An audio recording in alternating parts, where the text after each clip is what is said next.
Can I talk? Welcome to this event this afternoon. The title, Opportunities Abound, Reducing Methane Emissions from Agriculture and Waste this Decade. You all know that the science is very clear on the urgency and the opportunity of reducing methane emissions. Methane from fossil fuels, agriculture and other industries cause more than 25% of today's warming. And according to the IPCC, sustained reductions in methane emissions are critical to meet the Paris goals and also to deliver air quality benefits. So this panel will explore the strategies that are key for reducing methane from agriculture and waste as much and as soon as possible, and considered what more is needed to push deep declines this decade that can deliver benefits to the climate and communities. I'm supposed to have two speakers today, but unfortunately Nusa Urbancic from Changing Market has got problems entering the building. But I'm very, very happy to have Desmond Alugnoa here today from Ghana. You traveled in last night on a very long train journey. Yeah. I guess together with a lot of other people who got stuck in the train from London. But fortunately Desmond is here.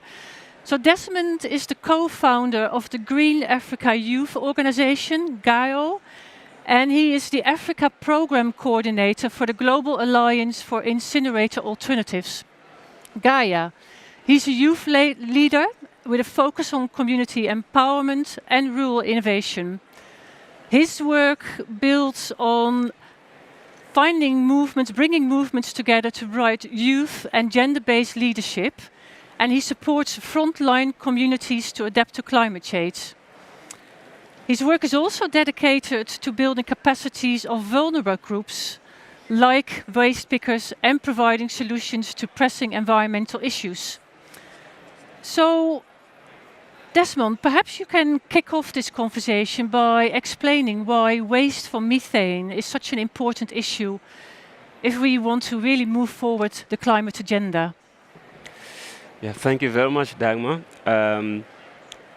It is, like you rightly said in your introduction, the IPCC report actually highlighted waste as one of the very three areas where methane emissions has been high over the past 2 decades.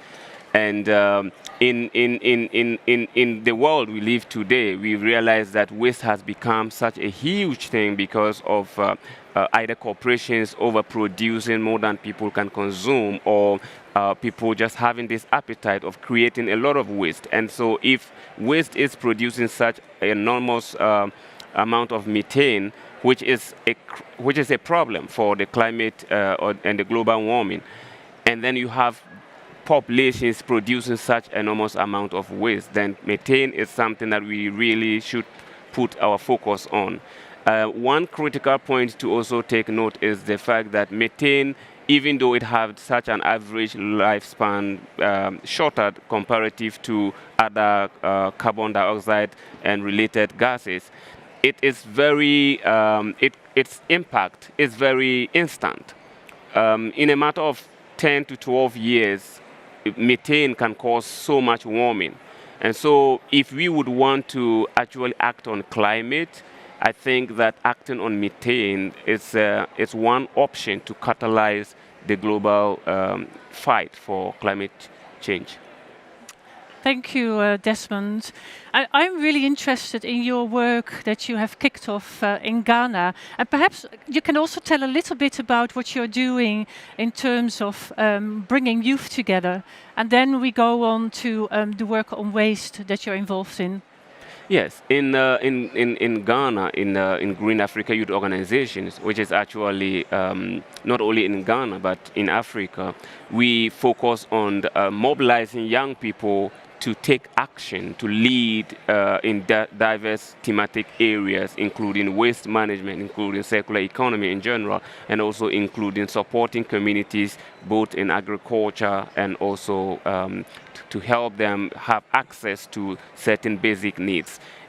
So far, in the past few years, we've been we've been able to chalk success in so many areas. And I was talking to you before, right before this panel, that we just successfully launched the first ever zero waste strategy in Accra for the city of Accra. And this is a document that it brings all actors together under one umbrella, giving them access to space and helping them connect their solutions, and in order to be able to operate in a more efficient way in terms as far as waste management is concerned. And this has been something solely driven by young people. The consultations were driven by young people, the document production, and everything along the value chain of the waste management has been driven by young people. We've recently also set up the Youth Climate Council, which is also our way of creating that space where young people have the opportunity to mainstream youth needs and ensure that young people are included, young people are engaged in as far as climate discussions and sustainability is concerned. And we're hoping to actually expand this beyond just having the Youth Climate Council in Ghana, but to have youth climate councils across Africa and across the world, where young people, when they say that this is what we demand, this is what we think is good for us today and our younger ones that will be coming, then this can actually have an impact, because as at now, we only have that opportunity when organizations want to involve one or two young people. But then at the end of the day, sometimes even if you are there truly representing youth voices, you are just one or two, and that doesn't really give the momentum to act. But then if we are able to plant these youth climate councils across the globe, where young people have their own space to work with national government, to mainstream their ideas, get their hopes and ambitions balanced in the national discussions, I think it could give us a better opportunity to fight in climate change. And I learned that through your work as a program coordinator for the Global Alliance for Incinerator Alternatives, your focus is very much on system change, isn't it? Yes. Can you explain a little bit on how that works? Yes, so we've realized that there have been a lot of issues always coming back to consumption, coming back to waste that is generated out of consumption, and coming back to false solution, if I can say that. So what Global Alliance for Incinerator Alternative has focused on these years is that we need to change the narrative. We need to direct people to true solutions where they are reliable, where they are scalable, where they are sustainable. So I'll give you an example of this. When it comes to waste management, there's been a lot of talks and pushing of national government towards waste to energy, or incineration for that matter. But then the very basic ideology of this alone tells the person that you need to put this here, you need to produce to feed this plant, and it actually undermines the fact that you need to reduce the waste you are generating. Because now if you create this space that you must feed the plant, then you feel like you must produce the waste. So we try to let people know that there are actually options where you can actually reduce the waste you are generating, and you can divert so much of the waste that goes to the landfill. So for example, in Gaia, we have so many organizations, both in Southeast Asia, in Africa, that are tackling this waste issues head on, mainstreaming it into policy discussions, and also having projects on the ground that are creating jobs for waste pickers, waste managers and collectors and transporters to have their way of diverting so much waste that would have gone to the landfill. And then how this is done is that we normally could have a material recovery facility, because a lot of the countries, the main challenge is waste pickers work in isolation. They do not have recognition by national governments and all that. But then once they get a material recovery facility where they are able to bring all their waste into the same center, being able to sort, being able to see what is the value for this component of waste. And you are able to, through this, we are able to have reliable data that when we are speaking about a particular city or a country, and then we say that per the waste composition profile, this is what we think would be good for you to mainstream in your NDCs, to mainstream in your national adaptation planning process.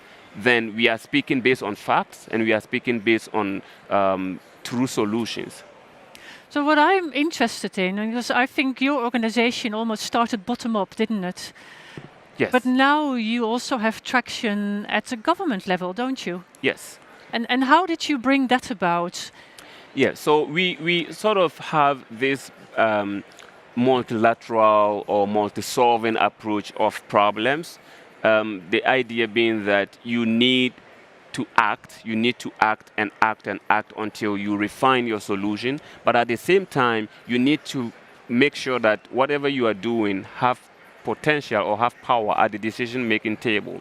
So I can give you a few examples that also surrounds around zero waste and movement building, both in the Philippines and in Ghana.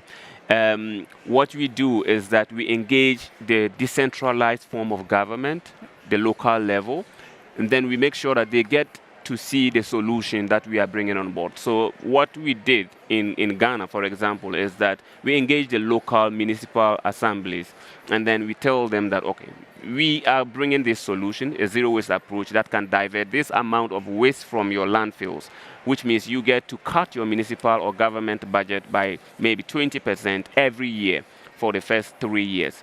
They would doubt you for the first time, but then once you put it in play, and then they realize that all of a sudden, a lot of people have gotten more value, waste workers have gotten more value for their money, more hands have been employed on board, but government expenditures have rather reduced, then they begin to contribute in support of this kind of ideology when they are having government meetings where we do not have access to, unfortunately. And then the other thing is also we organize parallel policy discussion meetings, and we try to build national alliances, because that is also one key trigger that we have used, and currently we are doing something actively like that in East Africa, Kenya, Tanzania, Uganda, where we are building national alliances, bringing all NGOs, civil society organizations, and also the private sector into the same room, trying to let them understand when we say we want to drastically reduce how much we spend managing our waste, and we want to create jobs that are decent and that could actually be qualified as green jobs, this is what we mean. Once you get the private sector and the general public understanding and practicing it on their own, it gets to a time that government absorbs it, whether with you or without you. Yeah. But of course, all that we need is to change the system and not to take the credit. Yes. Yeah, and I think one of my questions also was indeed that, if you have got recommendations for further change, I think there's a very strong focus there on working together with partners, private sector and government. But are there sort of other things that have been really essential for your success? Well, I think one key thing is that we also try to make sure that people are able to practice both as individuals or in groups. So, for example, when it comes to the issue of community composting, we've made people to understand that when your waste go to the landfill, not only will it contribute significantly to the production, the emission of methane that will come back and fight you, but also you are losing a valuable resource. So if you can compost this, you would make this either amount of money, or it will support to improve the ecological health of your soil that you use to cultivate your crops and other things. And once people adapt this, and of course some of these things are models that we've been practicing over the years. So we always have somewhere you can borrow and keep retweaking to suit the needs of that place. The other thing is also mobilizing the informal sector and giving them the voice. So, for example, one thing that have also worked is that in most parts of Africa, people who are doing waste management at smaller scale, those who scavenge and make money and sell to recycling companies and other things, they are hardly recognized by government and also big corporations. So therefore, we try to put resources at display and bring these people together, get them recognized, sometimes get them actually certified by the government and authorities. And once they have this and they can operate without fear, they actually even now do better. They do not dispose waste at places they are not supposed to dispose, but then they are also having the freedom to operate and not being fight against by either government task force or private corporations that are having larger chunk of resources to do. So we sort of get these things done in multiple ways, but then we also, of course, focus on continue to learn. When it comes to learning, we realize that it is always important that you make people understand that when you are moving a certain direction, that it's not absolute. And that's why we make people understand that you have to practice and practice. But then make sure that you are practicing on the true solution and not the sort of false one. One of the things you mentioned to me before we started, which I was really impressed with, is how agile you are as an organization, and that also has resulted, for example, in this zero waste strategy in Ghana. Yeah. Can you tell a little bit about that? Because lots of governments all over the world, they take a long time to get the right policy in place, but you've been really quite successful in getting policy in place before government could even do it. Yes, I think one advantage in the private sector or the NGO sector is that you are there without or with very little bureaucracy. You only have one goal: deliver results. So for us, how we have been able to, for example, get this done has been just to make sure that we focus on consulting people and not enforcing any ideas. Of course, working with the Global Alliance for Incinerator Alternative and also working with GAIO for more than 5 years now, we have so many ideas. We've seen so many stories. We've seen solutions that we could actually come out and say, this is what is happening. And I'm not proud to say this, but that is usually what government does. Instead of actually allowing people to go through the process, to understand why they should do why they should be part of something, and then that will feed into how they implement that something. They usually could just consult a very few number of people, and then that is it. So for us, we open the space for consultation. We open the space for people to actually iron out the problems again, and then suggest their own solutions. And then we connect expert opinions to this, critiquing whatever discussions that have come out, asking the right questions. If you do this, what about that? And this is why I use the word multi-solving, because we do not also just say that, well, the community people have said this, so that is it. We ask the right questions and make sure that they go back to the table and design their solutions. In Ghana, we've made these consultations with over 15 different sections, and each of these sections contain about 200 different stakeholders. And usually, I think what made this actually work so easily was because we do not consider a few people as stakeholders. We actually open up and make everyone who has any relation with this. So the hospitality sector, the waste pickers, the person who produces the waste, everybody else was there together with government. Of course, we make sure that government ministries, every department that matters is being consulted. So therefore, you have the government who would always tell you, but this is the problem. The problem is that people don't listen. The problem is that people won't sort their waste at source. So the local community people who are in the place, then the waste pickers who are there, they are able to hear these things, and then they give either responses that are appropriate, or they are able to have their group discussions and come out with what then can we do if the people are doing this and that. I think that has been one of the key formulas to our success, opening up and focusing on results and less bureaucratic processes. Thank you. I'm just looking at people in the audience. Is there anyone who's got questions? Yeah? I don't know whether you can hear me. Two reducing the breeding herd part of the solution? So the question is whether reducing the breeding herd is part of the solution. Reducing the breeding Herd. hairs. Herd. Yeah, the cows. Yeah. For waste. Yeah. Yes. Yeah. Well, I would say what you are talking about is in agriculture, if I get you right.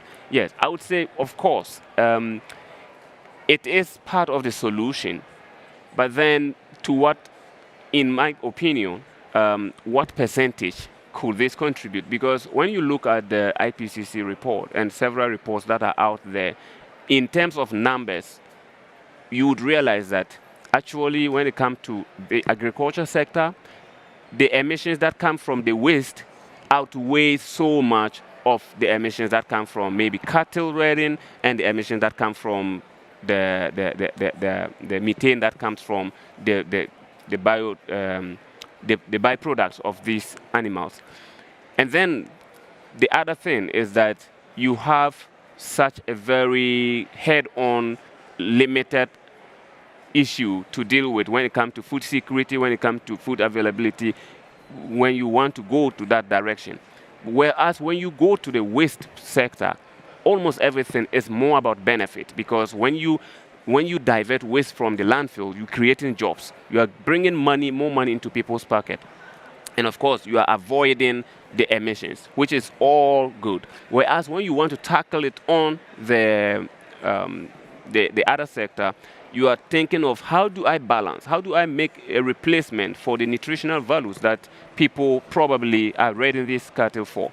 So I think that yes, it contributes because cattle also produce methane, the production of the hay, sort of sometimes they amass, they grab so much land to produce this, and yeah, that also contributes. But then the fact is that as far as data can support us, that is not as significant as against the landfills where we push our organic waste into. And so therefore, it is good to act, but if you really want to catalyze our climate action on the CO2 in terms of methane, then it will be better to also focus much more on the waste side. So I think we could talk about this for a very long time, but I think I'd like to sort of wind down the discussion now. But I think I'd love to hear from you what you think are sort of recommendations for actually all of us out there in terms of dealing with methane from waste. Yes, my recommendation is that everyone, including parties who are here discussing in major sessions, we need to pay particular attention to methane and emissions in general. Of course, we need to know that the long-term focus on carbon dioxide is important because that's something more long-term. But then we should not overlook the fact that if we want to see climate, global warming reduced, global temperatures reduced, methane is a very clear source, because this is a gas that, of course, the potential is huge, but also when you reduce it, it's very quick to see because it has that comparatively shorter lifespan in the atmosphere. So if you focus there, I think it's actually an opportunity for us to see how effective our methodologies are.